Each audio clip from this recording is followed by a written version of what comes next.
Smart and legal guidance, download the application now. नमस्कार दोस्तों, आज इस वीडियो के अंदर मैं आपको बिल्कुल क्लियर कट सारी की सारी जानकारी देने के लिए आया हूं। यूजीसी जो हमारा नेट का एग्जाम होता है, जब हम अपनी एलएलएम पूरी कर लेते हैं, मास्टर्स की डिग्री हम अपनी कंप्लीट कर लेते हैं और उसके बाद हमारे को अपना यूजीसी नेट का एग्जाम देना पड़ता है। अगर हमारे को अच्छे कॉलेज के अंदर या कोई भी कॉलेज के अंदर हमारे को एज अ असिस्टेंट प्रोफेसर की नौकरी चाहिए होती है, तो उसके लिए एक एलिजिबिलिटी क्राइटेरिया आपको फुलफिल करना होता है। जहां पर असिस्टेंट प्रोफेसर की नौकरी लगाने के लिए लॉ की कैटेगरी में अगर आपको लॉ प्रोफेसर बनना है, आपको लगता है कि यार मेरे को लिटिगेशन के अंदर नहीं जाना, मुझे कहीं पे लॉ फर्म में जॉब नहीं करनी या मेरे को किसी एडवोकेट के पास जाके जॉब नहीं करनी है, तो मैं अपनी एलएलएम कर लेता हूं और एलएलएम करने के बाद में मेरे को अपना यूजीसी नेट का एग्जाम क्लियर करना पड़ेगा। और वो एग्जाम में जब क्लियर कर लूंगा तो जब मेरे को कॉलेजेस के अंदर अपना मैं रिज्यूम भेजूंगा या अप्लाई करूंगा पर्टिकुलर कोई भी असिस्टेंट प्रोफेसर की नौकरी के लिए, फिर मेरा इंटरव्यू होगा। इंटरव्यू मेरा अच्छा जाएगा तो वो पूछेंगे कि भाई आपका नेट एग्जाम क्लियर है, यूजीसी का नेट एग्जाम क्लियर है, तो मैं उनको ऑब्वियसली मैं बताऊंगा कि हाँ जी मेरा एग्जाम क्लियर है। तो फिर मेरे को इंटरव्यू कॉल आएगी। मैं अगर इंटरव्यू अपना क्रैक कर लेता हूं, मेरी ऑटोमेटिकली नौकरी असिस्टेंट प्रोफेसर की एक लॉ कॉलेज के अंदर, लॉ डिपार्टमेंट के अंदर लॉ पढ़ाने के लिए लग जाएगी। ये एक सिंपल सा अपना प्रोसेस होता है। अब यहां पर सिंपल सा प्रोसेस अभी मैंने आपको बताया तो इतने सीधे शब्दों में, लेकिन यूजीसी नेट का एग्जाम निकालने के लिए भी एक अपना चैलेंज होता है। आपको इसके बारे में सारी कंप्लीट डिटेल्स मैं ऑफिशियल सोर्सेज से आपको सारी प्रोवाइड कराऊंगा, क्योंकि आपको हजार तरीके की अलग अलग वीडियोस देखने को मिलेंगी। कोई कुछ बोलता है, कोई कुछ बोलता है, तो हमारे को क्लियर कट हमारा पर्टिकुलर यूजीसी नेट की ऑफिशियल वेबसाइट के अंदर सारी डिटेल्स हमारे को मेंशन करी हुई हैं। इसके बारे में आज इस वीडियो के अंदर मैं आपको जानकारी देने के लिए आया हूं। ज्यादा देर न करते हम सीधा अपनी वेबसाइट के ऊपर चलते हैं। ये देखिए, ये वेबसाइट हमारी ऑफिशियल यूजीसी नेट वालों की ऑफिशियल वेबसाइट है। यहां पर एलिजिबिलिटी क्राइटेरिया बता रहा हुआ है यूजीसी नेट एग्जाम के अंदर। ये जून 2023 का भी जो लेटेस्ट आया था ना, पेपर हुआ है, भी रिजल्ट भी डिक्लेयर हुआ है। तो अब हमारा यूजीसी नेट ना, मैं आपको क्लियर तौर पे एक और बात बता देता हूं। यूजीसी नेट हमारा जो है ये करवाया जाता है, सरकारी एग्जाम होता है।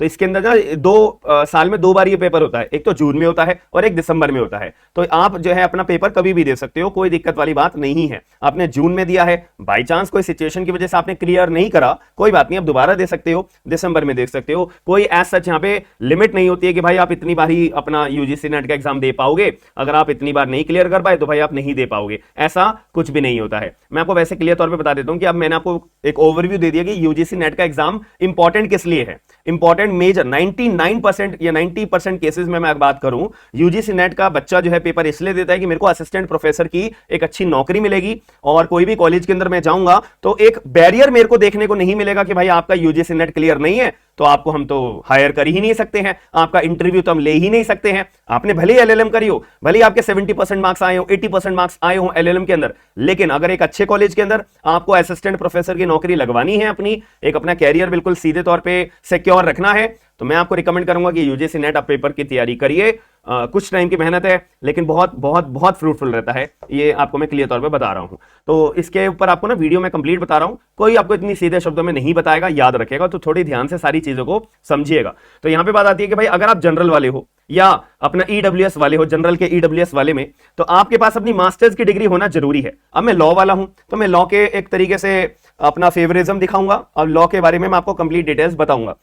इसका सिलेबस क्या होता है, एग्जामिनेशन फीस कितनी होती है और एलिजिबिलिटी क्या होता है, एग्जामिनेशन के अंदर सिलेबस क्या क्या होता है, कितने पेपर्स मेरे को देने पड़ेंगे अपना यूजीसी क्लियर करने के लिए, वगैरह वगैरह, ये सारी डिटेल्स मैं आपको बताने जा रहा हूं। तो यहां पे क्या है कि जनरल वाला अगर आप हो, ईडब्ल्यूएस वाले जनरल वाले में हो, तो आपके पास मास्टर्स डिग्री होनी चाहिए भाई, ये मैंडेटरी है। अब फाइनल ईयर वाले भी फॉर्म भर सकते हैं, वो भी बात करेंगे। तो इसके अंदर बोला कि आपकी जो मास्टर्स डिग्री होगी ना, उसमें मिनिमम आपके 55% होना मैंडेटरी है। अगर आपके 54.9999% भी क्यों ना हो तब भी आप अलाउड नहीं हो। 55% आपके मिनिमम होना बहुत जरूरी है मास्टर्स डिग्री के अंदर, ये क्लियर तौर पे बता रखा है। और यहां पे ना टोटल 83 अपने मास्टर्स के सब्जेक्ट के अंदर आता है एरिया, कि मतलब आपने मास्टर्स किसी भी अपने एरिया में करी हो, टोटल 83 एरियाज ये यूजीसी नेट वाले कवर अप करते हैं। और इन्होंने ये भी बोला है कि मान लेते हैं कि हम ये देखो अपेंडिक्स नंबर 5 के अंदर ना 83 के 83 सब्जेक्ट्स बता रखे हैं कि आपने मास्टर्स किस किस में कर रखी है, ह्यूमैनिटीज में करी है, इंग्लिश में करी है, हिंदी में करी है, उर्दू में करी है, लॉ में करी है, या कोई भी XYZ कोर्स हो, कोई भी XYZ कोर्स हो, ठीक है। अगर आपको उसमें अपना प्रोफेसर की नौकरी चाहिए, असिस्टेंट प्रोफेसर की, तो यूजीसी नेट दियो, तो आपकी लाइफ बहुत ज्यादा इजी हो जाएगी, याद रखिएगा। तो यहां पे मैंने आपको बताया मास्टर्स डिग्री आपके पास होनी चाहिए, ठीक है, एंड उसमें 55% होने चाहिए, क्लियर तौर पे है, तो आप एलिजिबल हो। अपना फॉर्म भर सकते हो, यूजीसी नेट का एग्जाम दे सकते हो। और अगर आप रिजर्व कैटेगरी में आते हो, जैसे कि अपना ओबीसी हो गया, शेड्यूल ट्राइब्स, शेड्यूल कास्ट, ठीक है, पीडब्ल्यूडी कैंडिडेट्स हो गए, ठीक है, थर्ड जेंडर भी एक यहाँ पे ऐड ऑन कर दिया गया है। तो अगर आप इन पर्टिकुलर रिजर्व कैटेगरी में आते हो तो आपको 50% अगर आपके आए हैं तो आप एलिजिबल हो, फॉर्म भर सकते हो, यूजीसी नेट का पेपर दे सकते हो। अब ये सेकंड पॉइंट बता रखा है भाई, वो कैंडिडेट जो अपना मास्टर्स डिग्री परस्यू कर रहे हैं अभी, लेकिन शर्त क्या है भाई, आप अपने फाइनल ईयर में होने चाहिए और फाइनल ईयर का अपने एग्जाम दे चुके हो, तब जाके आप अपना यूजीसी नेट का एग्जाम दे सकते हो, याद रखिएगा। और इस बात की भी आपको गारंटी होनी चाहिए कि भाई मैं अगर जनरल कैटेगरी में फॉर्म भरा है, फाइनल ईयर में मैंने पेपर दे चुके हैं अपनी मास्टर्स डिग्री में, उसमें मेरे 55% आ जाएंगे। इस बात की गारंटी अगर तुम अपने मन में रखते हो तब जाके यूजीसी नेट का पेपर फॉर्म भरना और पेपर देना। क्योंकि अगर आपके मान लेते हैं कि पेपर दे दिया, यूजीसी नेट का एग्जाम क्लियर हो गया, लेकिन आगे चल के पता लगा जब रिजल्ट आया आपका मास्टर्स डिग्री का, उसमें 55% निकले ही नहीं, तो आपके रिजल्ट की कोई वैल्यू नहीं रह जाएगी, याद रखिएगा, क्योंकि आपने एलिजिबिलिटी क्राइटेरिया को फुलफिल नहीं किया है, याद रखना। बस ये बाकी और डिटेल्स वगैरह इसमें कुछ जानने की जरूरत नहीं। अगर आपने पीएचडी कर रखी है तो आपको भी 5% का रिलैक्सेशन मिल जाएगा, कि आपके 55% नहीं थे, मास्टर्स में पीएचडी कर रखी है तो 50% आप जनरल वाले में 50% के लिए आपको वैलिड मान लिया जाएगा। बट पीएचडी करने के लिए भी अपने 3-4 साल 5 साल बिताने पड़ते हैं ना, लॉ के अंदर मैं बात करूं तो it is not a cup of T. और आपके पास अगर पीएचडी होती है तो हर कॉलेज आपको आराम से ले लेगा, क्योंकि आपके पास, और उसमें अगर नेट नहीं है आपका, नेट यूजीसी नेट का एग्जाम आपने नहीं दिया रखा, नहीं क्लियर कर रखा, और आपने पीएचडी कर रखी है, तो भी आपको इजीली नौकरी मिल जाती है, कोई बड़ी बात नहीं है। बट उसके लिए आपको 4 या 5 साल अपने देने पड़ते हैं, याद रखिएगा, after completion of your LLM.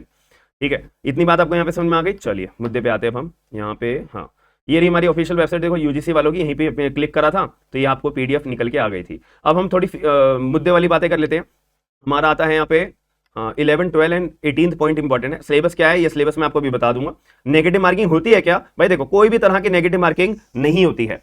हर एक क्वेश्चन आपका 2 नंबर का होगा, ठीक है। और पेपर 1 और पेपर 2 ये 2 पेपर्स में आपका एग्जाम होता है। पेपर 1 में हर कोई कैटेगरी 83 सब्जेक्ट्स जो मैंने आपको बताए हैं, सभी को पेपर 1 तो देना ही पड़ेगा, वो सबके लिए सेम है। अब पेपर 2 की मैं बात करूं, अब जो एरियाज के अंदर आप अपने एलएलएम करके आए हो, पेपर 2 पूरा वो प्योरली बेस्ड आपके एरियाज के ऊपर होता है। आपने लॉ में अपनी एलएलएम करी है, अपना किसी में भी करी है, तो पेपर 2 आपका उस पे होता है। और दोनों पेपर्स में कोई भी तरह की नेगेटिव मार्किंग नहीं होती है, और दोनों पेपर्स में 2 नंबर का आपका एक क्वेश्चन होता है। पेपर 1 में 50 क्वेश्चन होते हैं, पेपर 2 में आपके 100 क्वेश्चन होते हैं। 50 क्वेश्चन 2 नंबर का एक क्वेश्चन यानी 100 नंबर, और 100 क्वेश्चन 2 नंबर का एक क्वेश्चन, यानी कि टोटल पेपर हमारे कितने मार्क्स का हुआ, 200 नंबर का।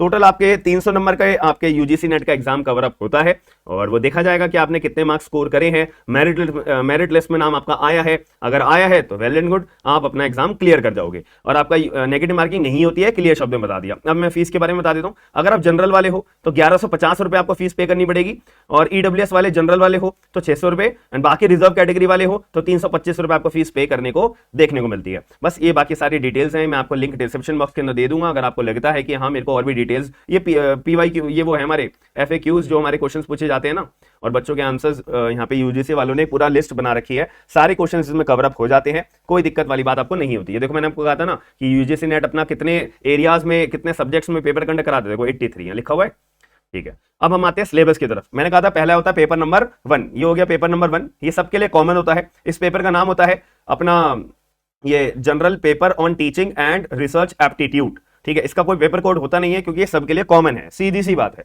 ठीक है। यहाँ पे आपको यूनिट्स के मतलब क्या क्या प्रिपरेशन, क्या क्या सिलेबस में आपको जानकारी रखनी पड़ेगी। पहले यूनिट आती है आपके टीचिंग एप्टीट्यूड की, और इसके अंदर ये एरियाज आपको पढ़ने पड़ेंगे। फिर आते हैं आपका रिसर्च एप्टीट्यूड का यूनिट, उसमें ये एरियाज आपको पढ़ने पड़ेंगे। फिर आपको एक कॉम्प्रिहेंशन सॉल्विंग, एक कॉम्प्रिहेंशन भी दिया जाएगा, उस कॉम्प्रिहेंशन को आपको पढ़ना पड़ेगा, और कॉम्प्रिहेंशन नीचे फिर क्वेश्चंस पूछे जाएंगे, फिर उसके आंसर करने पड़ेंगे, ये भी। अब कम्युनिकेशन यूनिट 4 आती है, उसमें ये एरियाज आपको पढ़ने पड़ते हैं। यूनिट 5 आती है मैथमेटिकल रीजनिंग एंड एप्टीट्यूड, ये क्वेश्चंस भी आपको देखने को मिलते हैं, ये क्वेश्चंस भी आपको सॉल्व करने के लिए ये एरियाज आएंगे। Types of reasoning, number series, mathematical aptitude, percentage, profit loss, interest, discounting etcetera, ठीक है। एंड यूनिट 6 आती है लॉजिकल रीजनिंग, ये तो आनी ही थी भाई, ठीक है। लॉजिकल रीजनिंग, ये आपके एरियाज आते हैं लॉजिकल रीजनिंग के अंदर। डाटा इंटरप्रिटेशन, ये आपके एरियाज आते हैं डाटा इंटरप्रिटेशन के अंदर। हालांकि जो सारे में ये ज्यादातर पॉइंट्स बता रहा हूँ, डाटा इंटरप्रिटेशन हो गया, अपना लॉजिकल रीजनिंग हो गया, और मैथमेटिकल रीजनिंग हो गया, ये सारे एरियाज वो वाले हैं। अगर आप लॉ ऑफिसर का पेपर देने जाते हो ना, अपना आरबीआई के एग्जाम्स आते हैं, और भी बहुत सारे लॉ ऑफिसर के एग्जाम्स आते हैं ना, उसमें 2 तरह के पेपर्स होते हैं। पेपर 1 में भी आपको यही चीजें पूछेगा, पेपर 2 में आपका लॉ का एरिया पूछता है। तो अगर आप ऐसे एग्जाम की तैयारी कर रहे हो लॉ ऑफिसर वगैरह की, तो UGC NET is also make a age, आपके लिए एक एज बनाएगा आपका पेपर क्लियर करने के लिए। और यूनिट 8 आती है इंफॉर्मेशन एंड कम्युनिकेशन टेक्नोलॉजी, इसको ICT का नाम दिया गया है। एंड यूनिट 9 आ गई पीपल डेवलपमेंट एंड एनवायरमेंट, इसमें ना ज्यादातर कॉन्स्टी का भी एरिया आता है, आपको मैं क्लियर बोलूंगा, कॉन्स्टी का भी एरिया आता है कि भैया ये अमेंडमेंट कब करी गई थी, ठीक है, इस ये बात कौन से आर्टिकल में बोली गई है, थोड़े बहुत क्वेश्चन इसमें भी आ जाते हैं पेपर नंबर 1 में। लेकिन पेपर नंबर 2 में तो लॉ का जो एरिया है वो तो पूरा बेस्ड होता है भाई, कॉन्स्टिट्यूशन का, केस लॉज का, सुप्रीम कोर्ट के जजमेंट्स का वगैरह वगैरह, उसका भी सिलेबस बताऊंगा। ये यूनिट 10 होती है हायर एजुकेशन सिस्टम। बस ये अगर आप कर लेते हो, देखो हर एक क्वेश्चन आपके 2 मार्क्स का होता है, कोई नेगेटिव मार्किंग नहीं होती है, 50 क्वेश्चन आपको देखने को मिलते हैं। अब मैं लॉ का अपना सिलेबस बात करूं, ये हमारा पेपर नंबर कोड होता है 58, याद रखना इसे, ठीक है। सब्जेक्ट होता है हमारा लॉ, इसके अंदर जुरिस्प्रूडेंस सबसे पूछा जाता है, ठीक है। कॉन्स्टिट्यूशनल एंड एडमिनिस्ट्रेटिव लॉ, ये तो जायज बात है भाई, कॉन्स्टिट्यूशन तो आना ही आना है, हर हाल में आता है। और यहाँ पे ना आपको पूरा का पूरा जुरिस में सारी चीजें नहीं पढ़नी, जो एरिया इन्होंने बोले बस उतना पढ़ना है तुम्हें, कॉन्स्टिट्यूशन भी पूरा नहीं पढ़ना, जो एरिया इन्होंने बोले बस उतना पढ़ना है, जैसे प्रियम्बल, फंडामेंटल राइट्स, ये तो सब बेसिक बातें हैं। पूरे संविधान में अगर तुमने ये पढ़ लिया ना, ये सब एरियाज, समझ लो तुम्हारे को पूरा संविधान आता है, याद रखिएगा।